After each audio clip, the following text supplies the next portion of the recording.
اللهم صل على محمد وعلى آل محمد۔ السلام علیکم ورحمۃ اللہ وبرکاتہ۔ آج کی تجوید کلاس میں ہم سورہ ملک کی آیت نمبر 13 سے سبق کو شروع کریں گے۔ اس سے قبل 3 سبقوں کے اندر ہم نے ابتدائی 12 آیات کو پڑھا ہے۔ اگر آپ پہلی دفعہ ہماری ویڈیو دیکھ رہے ہیں تو آپ لازماً پہلے کے 3 اسباق دیکھ لیں تاکہ مکمل صورت آپ کی تجوید کے ساتھ ٹھیک ہو جائے۔ تو چلتے ہیں، سبق کو شروع کر لیتے ہیں۔ بسم اللہ الرحمن الرحیم۔ وَأَسِرُّوا قَوْلَكُمْ أَوِ اجْهَرُوا بِهِ۔ وَأَسِرُّوا، سین کو آپ نے باریک سیٹی کے ساتھ ادا کرنا ہے، اور را اس پر تشدید بھی ہے، اس وجہ سے را کو آپ نے پر کر کے، موٹا کر کے اور سختی کے ساتھ ادا کرنا ہے۔ اور آگے واو ساکنہ ہے اور را پر پیش ہے، تو یہ واو مدہ کہلاتا ہے۔ اس کو آپ نے 1-2 سیکنڈ تک کھینچ کر پڑھنا ہے۔ وَأَسِرُّوا وَأَسِرُّوا قَوْلَكُمْ، قَوْلَكُمْ، یہاں آپ غنہ ادا نہیں کریں گے۔ ویسے تو میم ساکن پر غنہ ادا ہوتا ہے، لیکن اگر میم ساکن کے بعد آگے حروف حلقی آ جائے تو اس صورت میں آپ غنہ نہیں ادا کرتے ہیں۔ وَأَسِرُّوا قَوْلَكُمْ أَوِ اجْهَرُوا، أَوِ اجْهَرُوا، جیم پر آپ نے قلقلہ ادا کرنا ہے۔ جیم ان 5 حروف میں سے ہے جو حروف قلقلہ کہلاتے ہیں۔ اگر وہ ساکن ہونے کی حالت میں آئے تو آپ نے وہاں جھٹکا دے کر آواز کو پڑھنا ہوتا ہے، اور یہ واو مدہ ہے اور ہا کے نیچے کھڑی زیر ہے، تو اسے آپ 1-2 سیکنڈ تک کھینچ کر پڑھیں گے، کیونکہ کھڑی زیر یہ یا مدہ کے قائم مقام ہوتی ہے۔ جس طرح ہم یا مدہ کو 1-2 سیکنڈ تک کھینچ کر پڑھتے ہیں، اسی طرح کھڑی زیر کو بھی 1-2 سیکنڈ تک کھینچ کر پڑھا جاتا ہے۔ وَأَسِرُّوا قَوْلَكُمْ أَوِ اجْهَرُوا بِهِ، وَأَسِرُّوا قَوْلَكُمْ أَوِ اجْهَرُوا بِهِ، انہو، نون میم مشدد ہمیشہ غنہ ہوتے ہیں، تو نون مشدد پر آپ نے غنہ ادا کرنا ہے، اور اس کے بعد ہا الٹا پیش ہو ہے تو اسے بھی آپ 1-2 سیکنڈ تک کھینچ لیں گے۔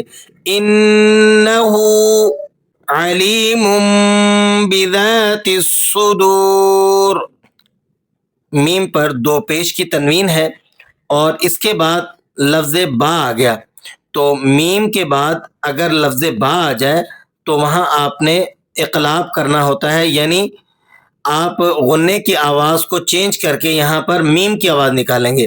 اسی لیے ہم یہاں پڑھ رہے ہیں علیم، جبکہ آپ جانتے ہیں کہ تنوین پر جو غنے کی آواز نکلتی ہے اس میں سے نون کا ساؤنڈ نکلتا ہے، ہونا تو یوں چاہیے تھا علیمن، لیکن یہاں چونکہ میم کے بعد لفظ با آ گیا، اس وجہ سے ہم اسے پڑھ رہے ہیں علیم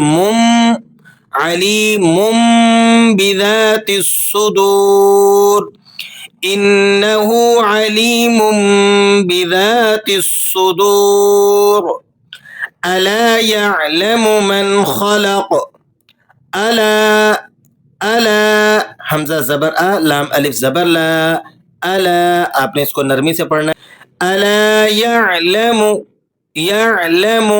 من خلق، من خلق، نون ساکن پر غنہ ادا ہوتا ہے، لیکن نون ساکنہ کے بعد اگر لفظ خو آ جائے تو وہاں آپ نے اظہار کرنا ہوتا ہے۔ اظہار کا قاعدہ یہ ہے کہ نون ساکن کے بعد اگر حروف حلقی میں سے کوئی ایک حرف آ جاتا ہے تو وہاں ہم اظہار کرتے ہیں، یعنی ناک میں آواز نہیں لے کر جاتے۔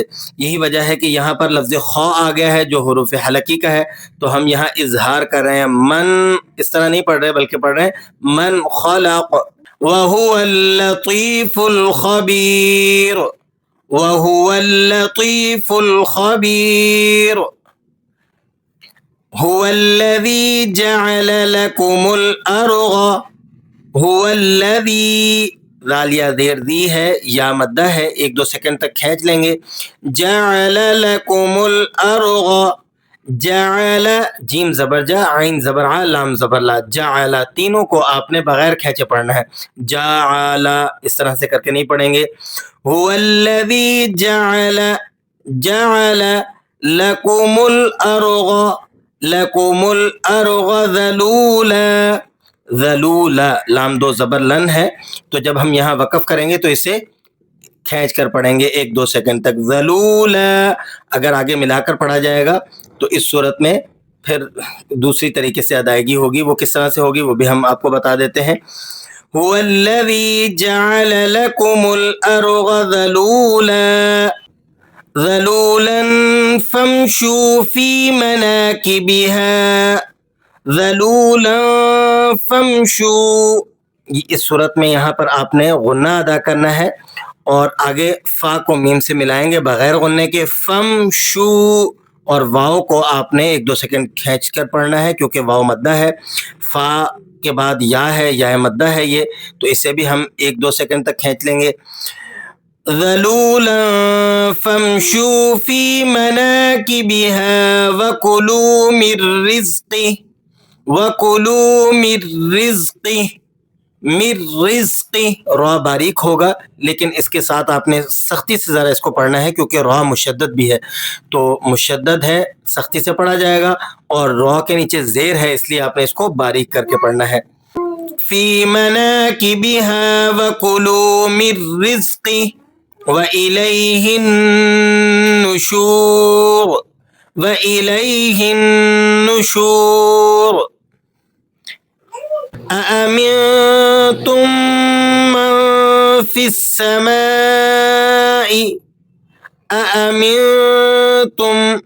أَأَمِنتُم، نون پر آپ نے اخفا ادا کرنا ہے، نون ساکنہ ہے، نون ساکن ہو اور اس کے بعد 15 حروف جو حروف اخفا کہلاتے ہیں ان میں سے کوئی ایک حرف آ جائے تو وہاں آپ اخفا کرتے ہیں۔ اخفا کے معنی بھی ہوتے ہیں آواز کو ناک میں چھپانا۔ أَأَمِنتُم مَّن فِي السَّمَاءِ، فی السماء، اس میں جو مد ہے اسے مد متصل واجب کہا جاتا ہے۔ مد متصل واجب کی تعریف یہ ہے کہ حروف مدہ اور حمزہ دونوں ایک کلمے میں ہوں تو یہاں جو مد ادا ہوتا ہے اسے مد متصل کہا جاتا ہے اور اس کی مقدار 4 الف ہے۔ أَأَمِنتُم مَّن فِي السَّمَاءِ أَن يَخْسِفَ بكم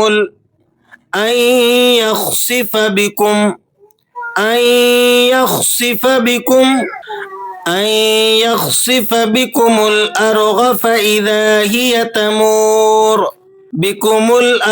فإذا هي تمور۔ آج کے سبق میں ہم نے آیت نمبر 13 سے آیت نمبر 16 تک سورہ ملک کو پڑھا تجوید کے ساتھ۔ اللہ کریم سے دعا ہے کہ آج کے سبق کو اور دیگر اسباق کو اپنی بارگاہ میں قبول فرمائے۔ اگر آپ کو سبق سے فائدہ ہو تو اسے اپنے جاننے والے احباب تک لازماً شیئر کریں۔ اگلے سبق تک کے لیے اللہ حافظ، السلام علیکم ورحمۃ اللہ وبرکاتہ۔